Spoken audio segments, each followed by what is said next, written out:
साहेबांचा 12 मार्च आणि 25 नोव्हेंबर ह्या दोन्ही दिवस त्यांचा मान सन्मान केलाच पाहिजे. आणि सगळीच राज्य करतात, देशात करतो. म्हणजे महाराष्ट्रामध्ये फक्त फोटो लावणे, मतं मागणे, त्याच्यापुढे ह्या गोष्टी, काही गोष्टी मतांच्या आणि राजकारणाच्या पुढे जाऊन करायच्या असतात. आणि मी पुन्हा म्हणते की चव्हाण साहेब हे कुठल्या एका पक्षाचे नेते नाहीत, ते महाराष्ट्राचे आणि देशाचे नेते. त्यामुळे आज जी घटना झाली आहे ही अतिशय दुर्दैवी आहे. आणि माझा विश्वास आहे की ह्याच्यामध्ये पत्र लिहिल्यानंतर मी माननीय मुख्यमंत्री ह्याच्यात सुधारणा 12 मार्चला नक्की करतील ही माझी अपेक्षा आहे. कारण का मला ह्याच्यात राजकारण करायचं नाही, कारण का आमच्यासाठी हा आस्थेचा विषय.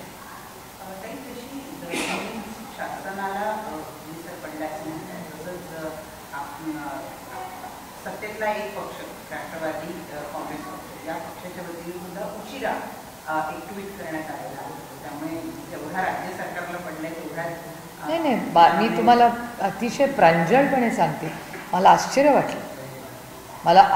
वाटलं की कधी काळी ते बघा, राष्ट्रवादी काँग्रेस पक्षाचे 2 तुकडे पाडले गेले.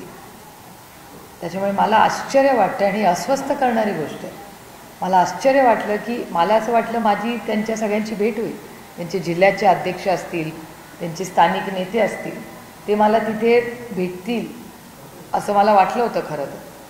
पण तिथे गेल्यावर कोणीच मला भेटलं नाही, ह्याचं मला आश्चर्य वाटलं. आणि आश्चर्यापेक्षा दुःख जास्ती झालं.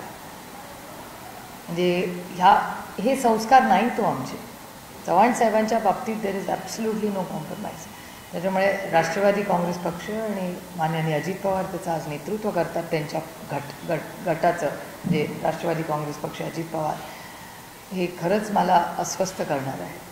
आणि मला खूपच आश्चर्य वाटलं की त्यांच्यापैकी, ते स्वतः प्रचारात असतील तरी त्यांच्यापैकी कोण आज तिकडे सकाळी गेलं नाही गेलं ह्याची मला माहिती नाही. पण मला दुःख वाटलं की त्याच्यापैकी कोणीच गेलं नसेल तर, कारण का मला तरी कोणी भेटलं नाही.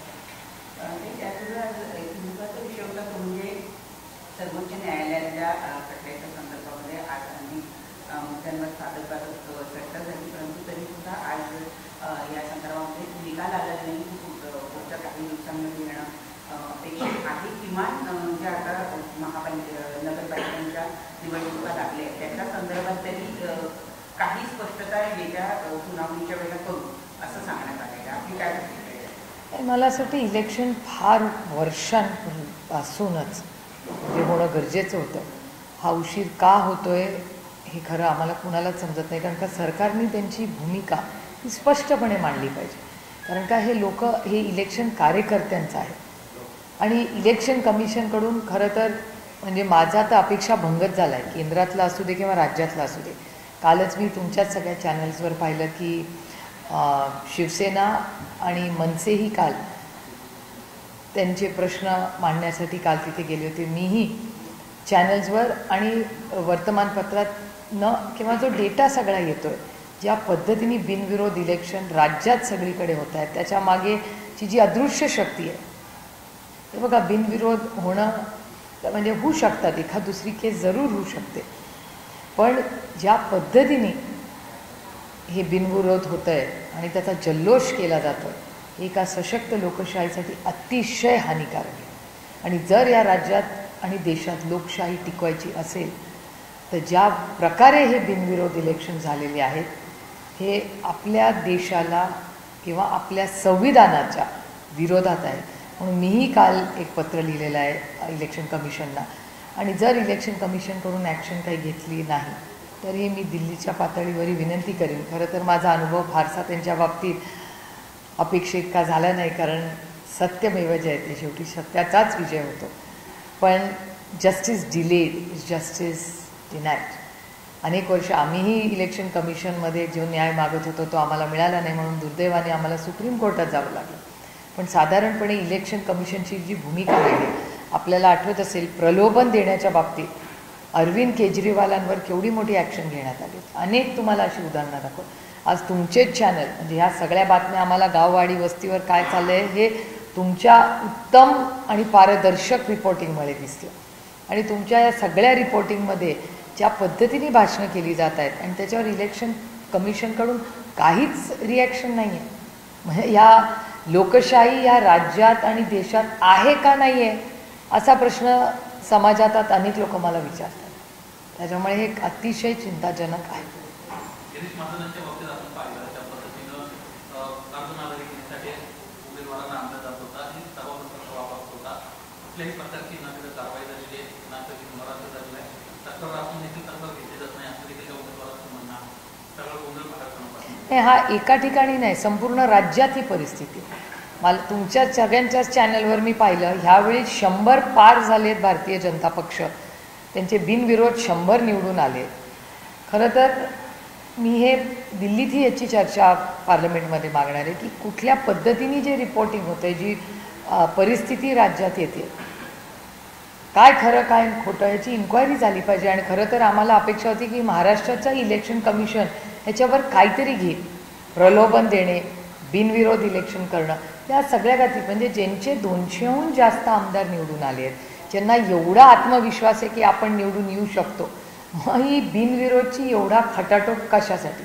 आणि सगळ्यात जास्त आमच्यावर टीका झाली ती भारतीय जनता पक्षानेच केली होती की आम्ही सगळे परिवारवाद म्हणून आहोत. आज ह्या महाराष्ट्रात सगळ्यात जास्त परिवारवाद हा भारतीय जनता पक्षात 6 नगराध्यक्ष झालेत. ते सगळे परिवारवाद आहे. हा डेटा माझा नाही आहे, हा सगळ्या चॅनल्सनीच दाखवलेला डेटा आहे. त्यामुळे दुर्दैव आहे की कुठे नेऊन ठेवला आहे महाराष्ट्र. ही BJPची टॅगलाईन होती ती आज मला आठवते. आणि मला खूप विनम्रपणे महाराष्ट्राच्या भारतीय जनता पक्षाला आणि महाराष्ट्राच्या माननीय मुख्यमंत्र्यांना प्रश्न विचारायचा आहे की कुठे नेऊन ठेवला आहे माझा महाराष्ट्र. तर यात गिरीश महाजनांचे एक व्हिडिओ रोहित पवार यांनी ट्विट केलेले आहे. त्याच्यामध्ये गिरीश महाजन असं म्हणतायत की रोहित पवार हे देवेंद्र फडणवीसांच्या खांद्यावर उभे राहूनच निवडून आहे, अशा पद्धतीचं वक्तव्य करणारा हा जो व्हिडिओ आहे तो रोहित पवारांनी गिरीश महाजनांचा व्हिडिओ रोहित पवार यांनी ट्विट केलेला आहे.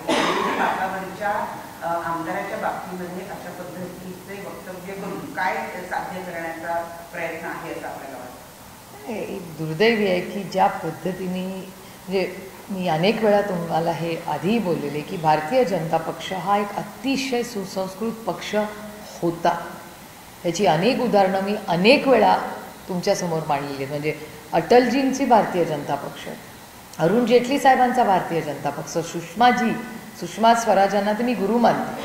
आमचे मतभेद राजकीय होते पण मनभेद कधीच नव्हते. आणि पार्लमेंटमध्ये सुसंस्कृत पद्धतीने कसं वागायचं, कसं भाषण करायचं, त्याची जी लक्ष्मण रेखा ही कधीही पार करायची नाही, हे संस्कार जेवढे काँग्रेस पक्ष आणि राष्ट्रवादी काँग्रेसनी माझ्यावर केले तेवढेच भारतीय जनता पक्षाच्या अरुण जेटली साहेब, सुषमाजी आणि असंख्य भारतीय जनता पक्षाच्या नेत्यांकडून आम्ही संसदपटू कसं व्हायचं हे शिकलो. आणि आज त्याच भारतीय जनता पक्षाचे जे आज स्पोक्सपर्सन असतील किंवा नेते जे तुमच्या चॅनलवर आम्ही त्यांची भाषणं बघतो, विश्वासच बसत नाही. म्हणजे ओरिजिनल BJPचा DNA हा अतिशय सुसंस्कृत होता. मी पुन्हा म्हणते, माझे जरूर राजकीय टोकाचे मतभेद भारतीय जनता पक्षावर असले तरी एक सुसंस्कृत पक्ष आणि एक दिलदार विरोधक म्हणून आम्ही त्यांच्याशी इतके वर्ष लढलो आहे. पण आज भारतीय जनता पक्षाची जी बघा, विरोधक हा असलाच पाहिजे. जेव्हा लोकशाहीमध्ये मी बोलते तसं मला ऐकायची ही ताकद माझ्यात असली पाहिजे. पण ज्या पद्धतीने आज भारतीय जनता पक्षाकडून एक सुसंस्कृत पक्ष म्हणून आम्ही बघत होतो तो आता दिसत नाही. हे दुर्दैव आहे. आणि ज्या पद्धतीने त्यांच्याकडे जे इनकमिंग चाललं आहे किंवा बोलणारे ज्या पद्धतीने बोलतात, ही खरं मला विचाराल तर ही महाराष्ट्राच्या राजकारणातली लायबिलिटी झालेली आहे. खूप दुर्दैवी आहे. पण हे महाराष्ट्राला न शोभणार आहे आणि जुन्या ओरिजिनल भारतीय जनता पक्षाला पण न शोभणार. स्टेटमेंट केलेलं आहे की कमळाच्या मागे विकास आणि काँग्रेसच्या मागे विकास, हे त्यांचं जे वाक्य आहे ते सध्या निवडणुकांमध्ये होतं. ते टॅगलाईन केलं, यही समय है सही समय. मी आता तो रोज वापरते. कारण का भारतीय जनता पक्ष म्हणायचं यही समय है सही समय. ते काय म्हणतात, कर्जमाफी कधी करणार, योग्य ती वेळ. आता ही योग्य वेळ नाही तर कधी, तो यही समय है सही समय. त्यामुळे त्यांच्या सगळ्या ज्या टॅगलाईन्स प्रत्येक इलेक्शनमध्ये येत असतात ते फार मनावर घ्यायचं नसतं. माझी त्यांना एकच विनंती आहे कायचे जे तिजोरीवरनं त्यांचं सगळ्यांची आपापसात लढाई चालली आहे. मला खूप प्रांजळपणे त्यांना सगळ्यांनाच सांगायचं आहे, तिजोरीची चावी ही मायबाप जनतेची असते, कोणाचे घरचे पैसे नाही आहेत. हे आपण सगळे, तुम्ही, तुमचा कॅमेरामॅन, सगळे तुम्ही सगळे महाराष्ट्रातले आणि भारतातले लोक टॅक्स भरता, त्याच्यातून हा निधी येतो. हा कोणाच्या घरचा निधी नाही आहे. हे दुर्दैव आहे की ज्या पद्धतीने आज भाषणं ऐकायला मिळत आहेत किंवा त्या निधीची चावी कुणाकडे, निधीची किंवा पैसे हे सेवेसाठी आहेत, त्याच्यावर कुणाचाही हक्क नाही. तो 7-12 नाही आहे कुणाचं नाव लिहिला. ही जनतेची सेवा आहे. दुर्दैव आहे या सगळ्या इलेक्शनमध्ये हे माननीय मोदीजींना नेता मानतात, पण मोदीजी जे त्यांना सांगतात की प्रधान सेवक व्हा, हे ते सोडून सगळे लोक बोलतात. चंद्रशेखर बावनकुळेंचं आणखी एक महत्त्वाचं स्टेटमेंट आहे. राज्याच्या प्रत्येक विधानसभा मतदारसंघामध्ये सुधार मतदार आहेत असं त्यांनी स्वतः म्हटलेलं आहे. मतदार हटवली गेली पाहिजे असं ज्या गोष्टी आम्हीच बोलत होतो तेच आज भारतीय जनता पक्ष बोलतो. म्हणजे मला गंमत वाटते की त्या काळामध्ये जेव्हा आम्ही बोलत होतो तेव्हा आमची चेष्टा आणि काय काय आम्ही ऐकलं तेव्हा ते आम्हाला हलकेमध्ये घ्यायचे. अरे लोक काही आरोप प्रत्यारोप करतात. जे प्रत्येक जो आरोप आम्ही केला त्यांच्यावर, तोच आरोप आज भारतीय जनता पक्ष आणि त्यांचे मित्रपक्ष एकावर करतात. We stand vindicated. हेच तर आम्ही पहिल्या दिवसापासून म्हणतो. मतदार याद्यांवरती आक्षेप आहेत राज्यभरातल्या, मात्र विशेषतः मुंबईतल्या प्रारूप मतदार यादीसंदर्भात राज ठाकरेंनी आक्षेप नोंदवला. त्यानंतर मनसे आणि ठाकरेंची शिवसेना निवडणूक आयुक्तांना भेटायला गेली. आज काँग्रेसने निवडणूक आयुक्तांना पत्र दिलेलं आहे. 15 दिवसांची मुदतवाढ मिळाली असं म्हटलंय. मात्र कालच्या बैठकीत ठाकरेंसोबतच्या ठाकरेंच्या जे नेते होते त्यांच्यासोबतच्या बैठकीत काँग्रेस आणि राष्ट्रवादी आपल्याकडून कोणी फारसं दिसलं नाही. एकंदरीत यामध्ये एकवाक्यता नाहीये का महाविकास आघाडीमध्ये? कारण काँग्रेस एकीकडे म्हणते की आम्हाला 15 दिवसांची मुदत हवी आहे, ठाकरे म्हणतात 21 दिवसांची. 15 आणि 21 काय फरक पडतो? ताटातलं वाटीत आणि वाटीतलं ताटात. त्यामुळे मला काही फार त्याची चिंता वाटत नाही. आणि कसं असतं, ह्या सगळ्या इलेक्शन्स तुम्हाला आठवत असेल जेव्हा राष्ट्रवादी काँग्रेस पक्ष एक होता आणि काँग्रेस आणि आमची आघाडी होती आणि समोर भारतीय जनता पक्ष आणि शिवसेना, तेव्हा शिवसेनाही पक्ष एक होता, त्यांची युती. आम्ही सगळे कॉर्पोरेशन आणि मुंबई कॉर्पोरेशन सगळे वेगळे लढलो होतो, मला आठवत असेल. त्यामुळे स्थानिक इलेक्शन्समध्ये या गोष्टी होतात. तो दर म्हणजे अनेक वर्ष होतं, दशकं होतं. त्याचं काय नवीन आहे?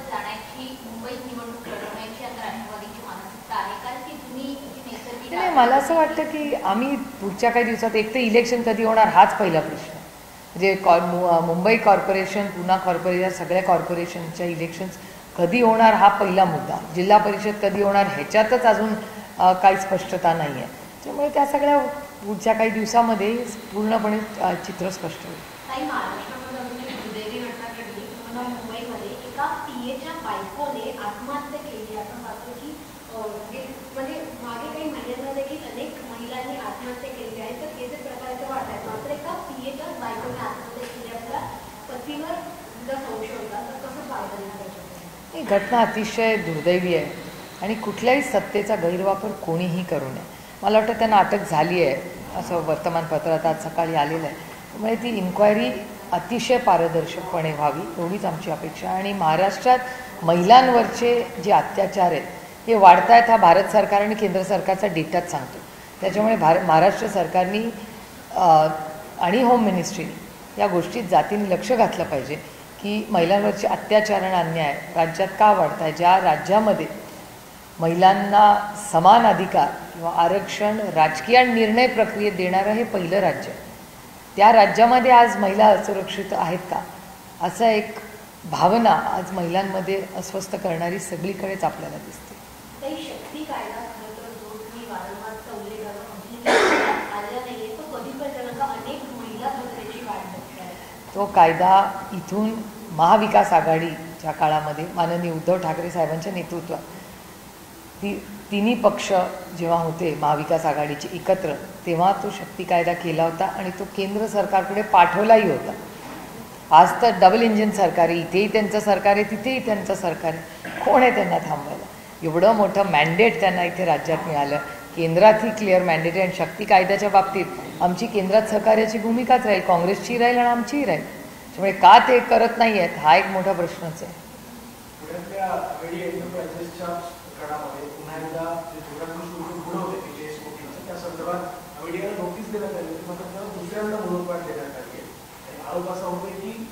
पार्थ पवारांची कंपनी आहे म्हणून हा वेळ लागून चालला.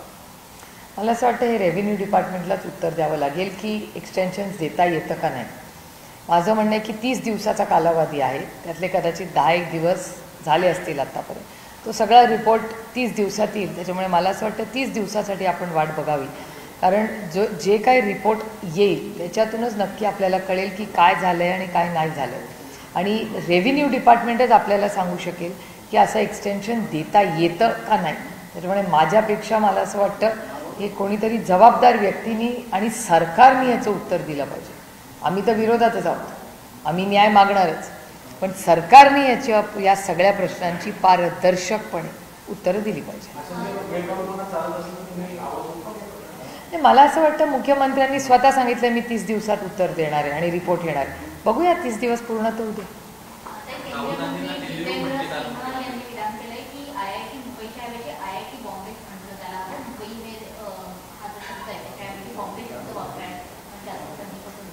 अरे ही लोकशाही आहे, सगळ्यांना मत मांडण्याचा अधिकार.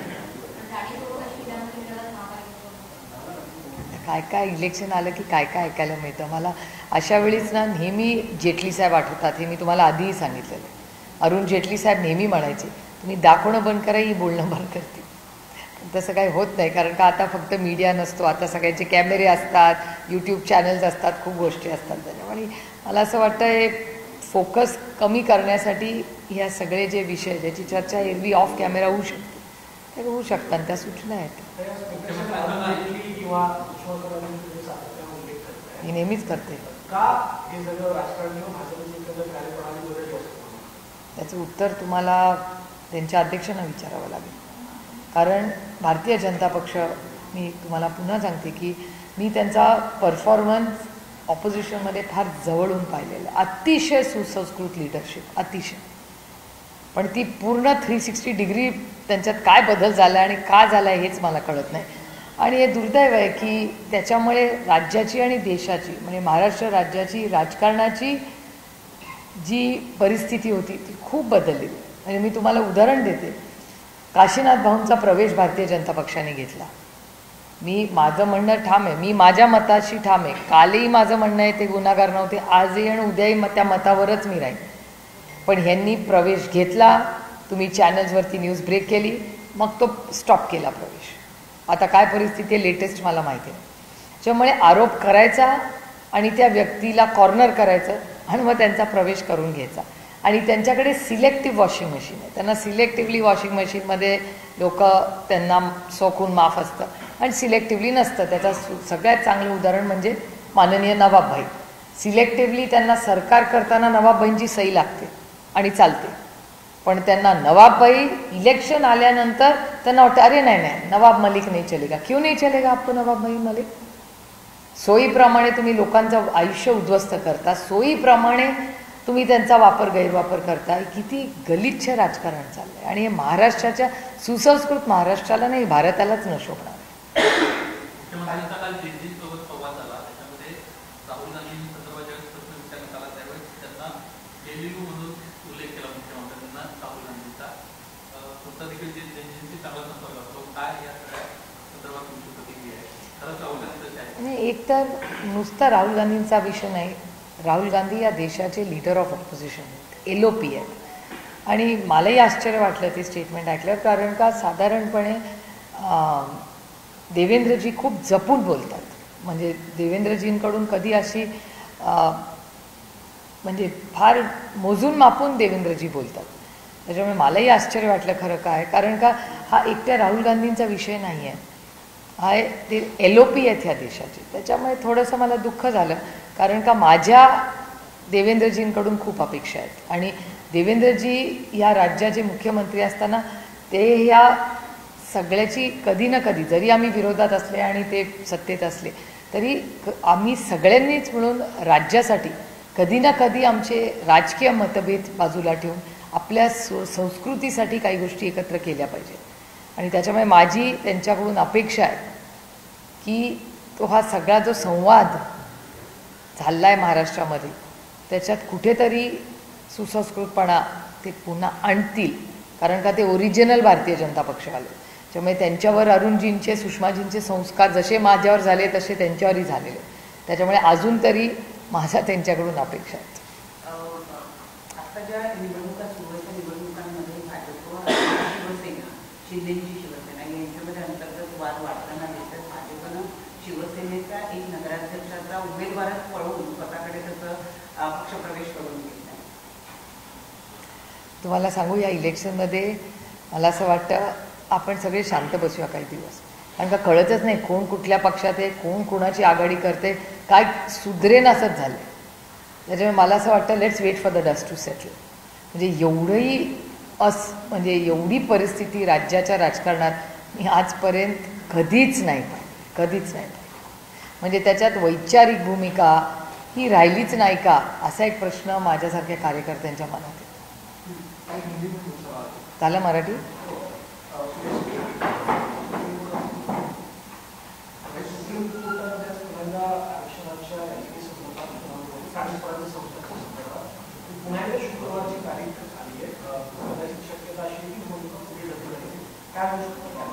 काय सांगता येत नाही. आता कोर्टाची वाट बघायला लागेल शुक्रवारपर्यंत. पण आम्हाला काळजी आहे, कारण स्थानिक म्हणजे सत्ता ही विकेंद्रीकरण झालीच पाहिजे. आणि आमच्या म्हणजे कैलासवासी यशवंतराव चव्हाण साहेबांचं हे मत आणि हा विचार होता. आणि त्याच्यामुळे गेले काही वर्ष जो सर्वसामान्य माणसांच्या रोज सुखदुःखात असतो, मग तो तुमचा नगरसेवक असेल, जिल्हा परिषद मेंबर असेल, या सगळ्यांचे जो तुमच्याबरोबर असतो, ते सगळे गेले 3-4 वर्ष झाले ते सगळं काम ठप्प आहे. आणि प्रशासनच ते सगळं चालवतं. एक म्युन्सिपल कमिशनर सगळ्या नगरसेवकांचं काम नाही करू शकत. तो थोडी रोज सगळ्यांच्या सोबत, तो प्रशासक आहे, त्याचं कामही नाही ते. त्यामुळे हे सगळी जी सिस्टम आहे, जी यंत्रणा आहे, ही खरं मोडूनच पडली. आता त्याला ठीक करण्याची गरज आहे. आणि इलेक्शन लवकरात लवकर घ्यावं. पण महाराष्ट्र सरकार पारदर्शकपणे त्यांचा काय स्टँड आहे तो का मांडत नाही, आणि सरकार कमी पडतंय का, असा एक दबदबा किंवा एक दबक्या बाजू सगळ्या आवाजात आज सगळीकडे ही चर्चा राज्यात ऐकायला येते.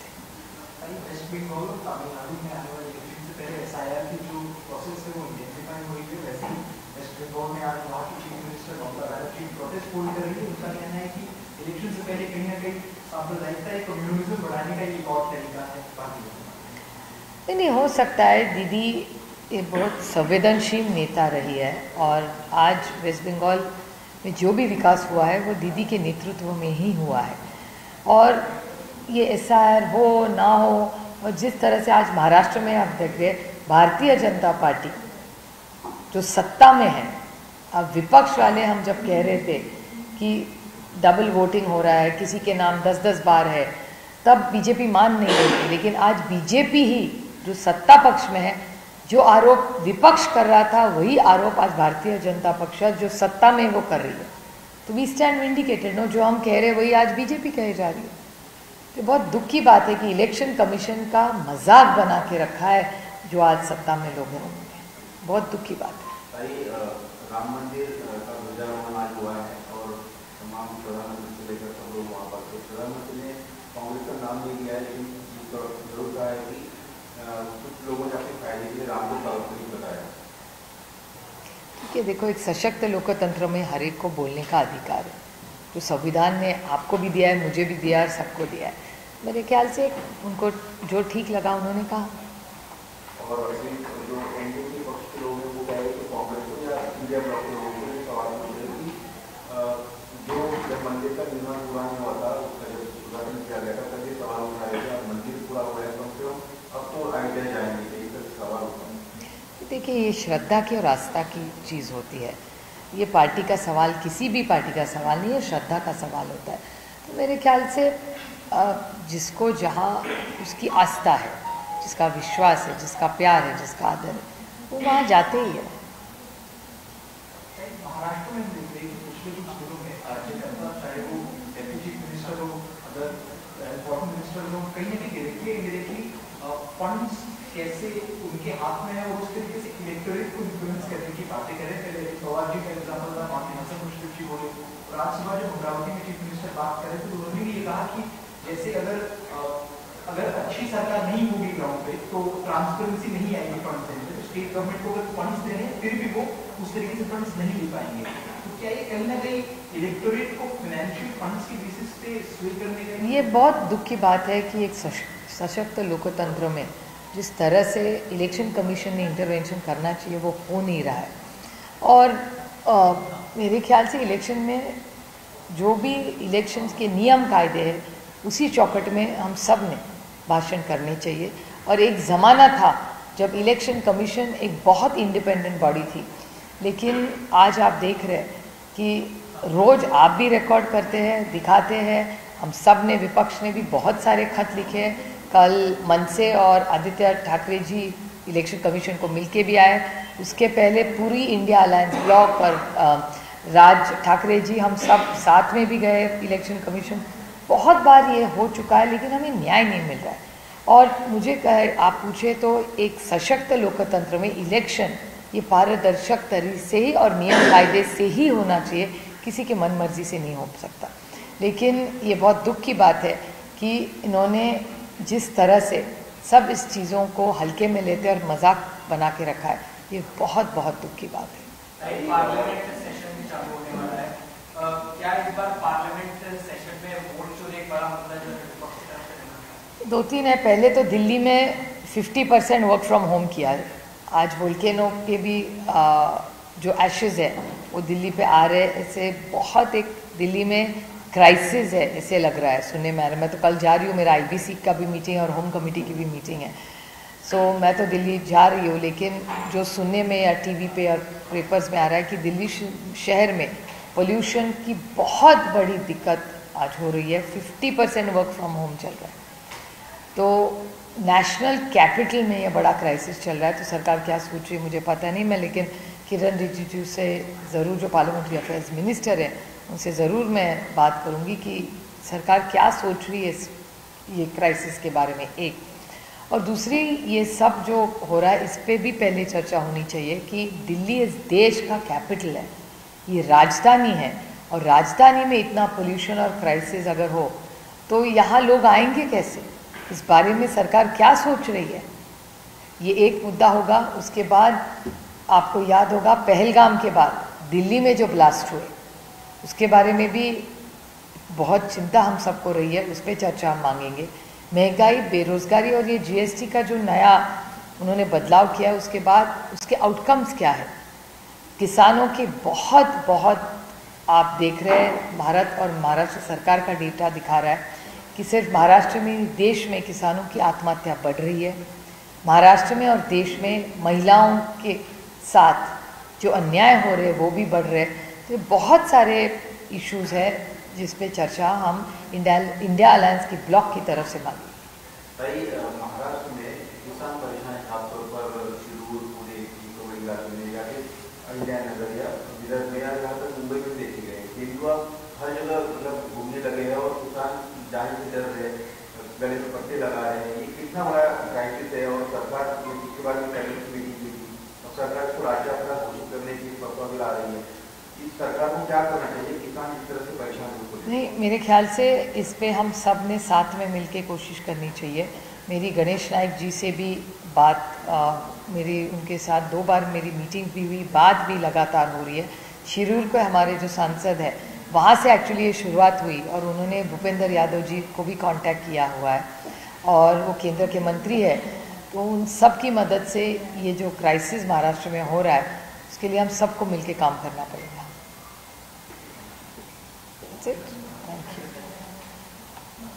आमच्या पुण्याच्या युनिव्हर्सिटीला पण बिबटे आलाय, मॉर्निंग वॉक बंद केले तिथे, असं आज वाचलं।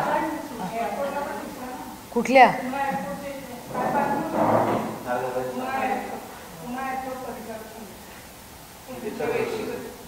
एअरपोर्टच्या?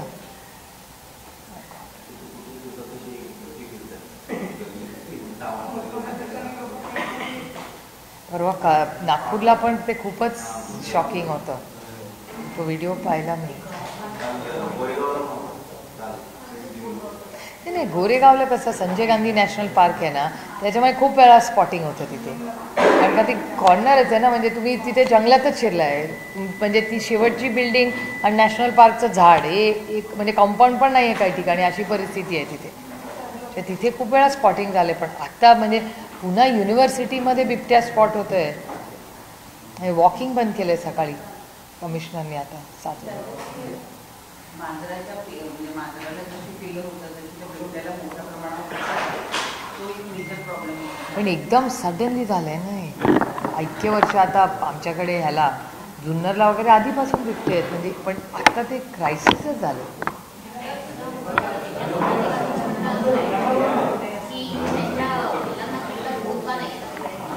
कोणाला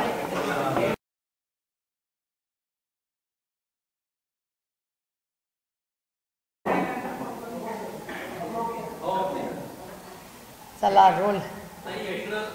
शाहू फुले आंबेडकरांचा भारत सामील चालू अशा पद्धतीने सातत्यानं राष्ट्रवादीने सांगितलं जातं. प्रत्यक्षात आज मात्र सरकारलाही विसर पडला आणि ज्यांनी यशवंतराव चव्हाणांचा फोटो लावून मागच्या 1-2 वर्षापूर्वी प्रचार केला त्यांना देखील विसर पडल्याचं पाहिजे. खरं तर आज मला आश्चर्यही वाटलं आणि म्हणजे मी हे खूप जड अंतःकरणातून म्हणते की ह्या राज्याचे पहिले मुख्यमंत्री आणि एक महाराष्ट्राचा द्रष्टा नेता जो प्रधानापर्यंत पोचला, जे खरं तर महाराष्ट्रातला पहिला व्यक्ती जो प्रधानमंत्री होऊ शकत होता, जो आपल्याला आठवत असेल जेव्हा चीनचं युद्ध आपलं झालं त्याच्यानंतर पंडित जवाहरलाल नेहरूंनी आवर्जून चव्हाण साहेबांना दिल्लीला संरक्षण मंत्री म्हणून बोलवून घेतलं. Finance department, external affairs department, त्यानंतर डिफेन्स, एक्सटर्नल अफेअर्स, फायनान्स आणि महाराष्ट्र राज्याचे पहिले मुख्यमंत्री. चव्हाणसाहेब हे फक्त नेत्याने एक विचार आहे, सत्तेचं विकेंद्रीकरण कधीही होऊ नये, सत्ता ही शेवटच्या माणसापर्यंत पोचली पाहिजे.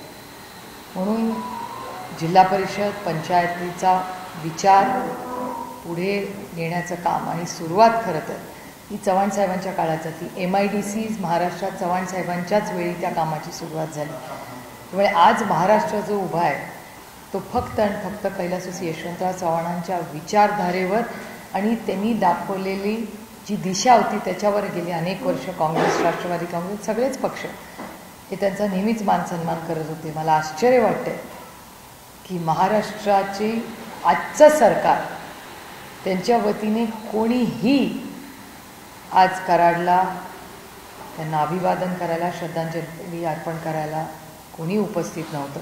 हे खूप दुर्दैवी आहे आणि मी जड अंतःकरणाने म्हणते की मी ह्या बाबतीत आदरणीय महाराष्ट्राचे माननीय मुख्यमंत्र्यांना पत्र लिहिलं आहे. कारण शेवटी चव्हाणसाहेब असतील किंवा महाराष्ट्राचे ते मुख्यमंत्री राहिले, ह्या राज्याने देशाचे मोठे नेते, त्यांच्या बाबतीत एवढी उदासीन भूमिका ही कुठल्याच राज्याला शोभत नाही आणि ह्याच्यात सुधारणा ही महाराष्ट्र सरकारने आणलीच पाहिजे आणि माझी आग्रहाची भूमिका राहील. म्हणून मी हे पत्र आज माननीय मुख्यमंत्र्यांना केलेलं आहे की प्रोटोकॉलप्रमाणे चव्हाणसाहेबांचा 12 मार्च आणि 25 नोव्हेंबर ह्या दोन्ही दिवस त्यांचा मान सन्मान केलाच पाहिजे आणि सगळीच राज्य करतात, देशात करतो. म्हणजे महाराष्ट्रामध्ये फक्त फोटो लावणे, मतं मागणे, त्याच्यापुढे ह्या गोष्टी, काही गोष्टी मतांच्या आणि राजकारणाच्या पुढे जाऊन करायच्या असतात. आणि मी पुन्हा म्हणते की चव्हाणसाहेब हे कुठल्या एका पक्षाचे नेते नाहीत, ते महाराष्ट्राचे आणि देशाचे नेते. त्यामुळे आज जी घटना झाली आहे ही अतिशय दुर्दैवी आहे आणि माझा विश्वास आहे की ह्याच्यामध्ये पत्र लिहिल्यानंतर मी माननीय मुख्यमंत्री ह्याच्यात सुधारणा 12 मार्चला नक्की करतील ही माझी अपेक्षा आहे. कारण का मला ह्याच्यात राजकारण करायचं नाही, कारण का आमच्यासाठी हा आस्थेचा विषय. शासनाला विसर पडल्याचं म्हणतात, तसंच सत्तेतला एक पक्ष राष्ट्रवादी काँग्रेस पक्ष, या पक्षाच्या वतीने सुद्धा उशिरा एक ट्विट करण्यात आलेला आहे. त्यामुळे जेवढा राज्य सरकारला पडलाय तेवढा नाही, मी तुम्हाला अतिशय प्रांजळपणे सांगते, मला आश्चर्य वाटलं की कधी काळी ते बघा राष्ट्रवादी काँग्रेस पक्षाचे 2 तुकडे पाडले गेले.